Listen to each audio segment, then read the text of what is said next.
प्रणय अजमेरा जी, आपके पास आती हूं मैं। एक और चीज यहां पर, जो बीजेपी की अगर बात की जाए, वो किसी भी स्टेट में जब चुनाव लड़ती है, चाहे छोटा चुनाव हो चाहे बड़ा, उसके जो बाकी घटक दल हैं उनके साथ एकजुटता दिखाई देती है। एमवीए बट गया, और किस तरीके से बटा, कौन अलग खड़ा होकर चुनाव लड़ रहा है, कौन किसके साथ लड़ रहा है, यह भी एक बहुत बड़ी वजह आप मानते हैं कि इस तरह की तस्वीर नतीजों में दिखाई दे रही है?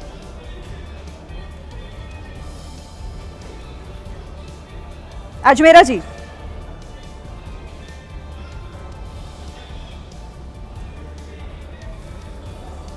प्रणय अजमेरा जी, आप तक मेरी आवाज पहुंच रही है? चलिए, लगता है उनसे संपर्क नहीं। जी ठीक है, उनके पास फिर से हम जाने की कोशिश करेंगे। तुलसीराम भोईटे जी, आप तो पूरे चुनाव को देख रहे हैं, आपने इसका एक अलग विश्लेषण भी किया होगा। क्या समझ में आ रहा है सर? और ये किसकी, ये बड़ी जीत बीजेपी की मानी जाए, मायावती की मानी जाए, या फिर ये हार ज्यादा ठाकरे ब्रदर्स की, शिवसेना, उद्धव गुट की? कैसे इसका एनालिसिस करेंगे? देखिए, इसमें दो राय नहीं है कि भाजपा की जीत है। उसमें भी मुख्यमंत्री देवेंद्र फडणवीस ने जिस तरह से पूरे विधानसभा, लोकसभा के हार के बाद पूरे महाराष्ट्र की भाजपा की रणनीतियों को अपने हाथ में लिया है, उसकी जीत है, ये तो मानना ही होगा। इसे कोई इनकार नहीं किया जा सकता। कांग्रेस के चरणजीत जी अभी बता रहे थे, सप्रा जी काफ़ी बातें वो कर रहे थे, वो कांग्रेस के नेता है, बिल्कुल उनको हक है। लेकिन एमआईएम का 95 जगह पे विजयी होना राज्य में एक चिंता की सबब जरूर है। सपा का नाम उन्होंने लिया, एमआईएम का नाम उन्होंने लिया। इसी तरह से वो वंचित बहुजन आघाड़ी को भी वोट कटुआ पार्टी कहा करते थे, उसी वोट कटुआ पार्टी के साथ मुंबई में गठबंधन किया, और उसके लिए लाइक माइंडेड जिनको माना था, उस उद्धव ठाकरे की पार्टी को उन्होंने छोड़ दिया। एमईएफ का पतन कोई भाजपा ने अगर करवाया होता, ऐसा तो नहीं हुआ है। वो वोट कटुए का काम, अगर आप आंकड़ों में बात करें हम, तो कांग्रेस 30 से 15 पे पहुंची है। आप ध्यान में रखिए, 2017 में कांग्रेस 30 पे थी, अब 15 पे पहुंची। क्या पाया कांग्रेस ने?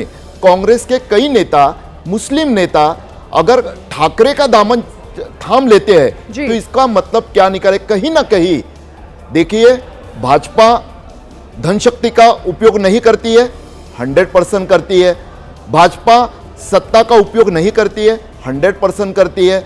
लेकिन 2009 के लोकसभा के हार के बाद भाजपा ने इस देश की रणनीति को, चुनावी रणनीति को जिस तरह से बदल दिया है, क्या अब भी भाजपा विरोधी पक्ष उस रणनीति को समझ के जो मुद्दा भाजपा के खिलाफ में इस्तेमाल करते कि 5 ईयर 24/7 इलेक्शन सेंट्रिक, क्यों नहीं? देखिए, ठाकरे बंधुओं की बात करें तो 6 महीने पहले तय हुआ, मराठी का मुद्दा है, हिंदी थोपने के विषय पे एक साथ आ गए, भाषिक युति बनी। क्यों नहीं उन्होंने चुनावी घोषणा, इस बार 1 महीने का सिर्फ पीरियड था, उसमें उन्होंने गठबंधन की घोषणा कर दी। अगर वो पहले से तैयारी करते, वार्ड में जाके अपने लोगों को समझाते और वहां के कैंडिडेट तय करते, तो क्या फायदा नहीं हो सकता था? देखिए, मैं विरोधियों को सिर्फ कटघरे में नहीं खड़ा कर रहा हूं। मेरा कहना यह है, कई बार नतीजों के बाद सिर्फ जिस तरह से डेड बॉडी का पोस्टमार्टम होता है वैसे होता है, उस पोस्टमार्टम के बजाय पहले ही अगर बीमारी समझ में आ जाए तो इलाज भी हो सकता है, जो भाजपा विरोधियों के लिए अति आवश्यक है।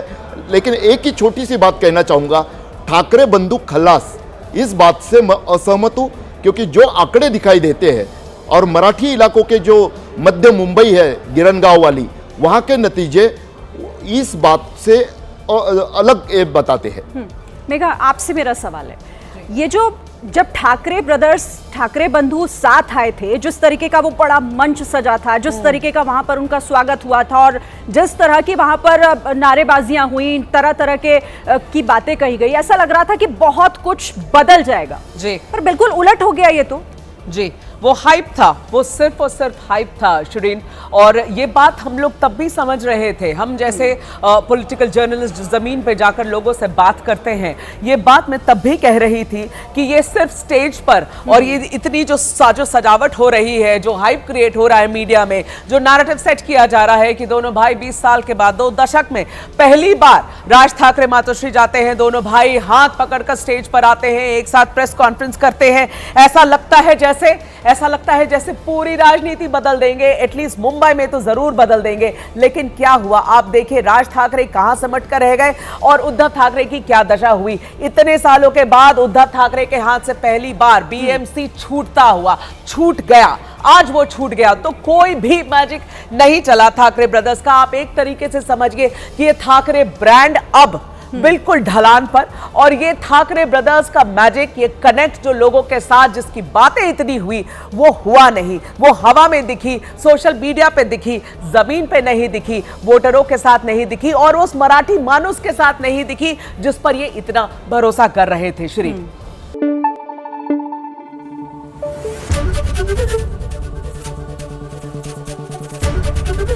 एबीपी न्यूज आपको रखे आगे।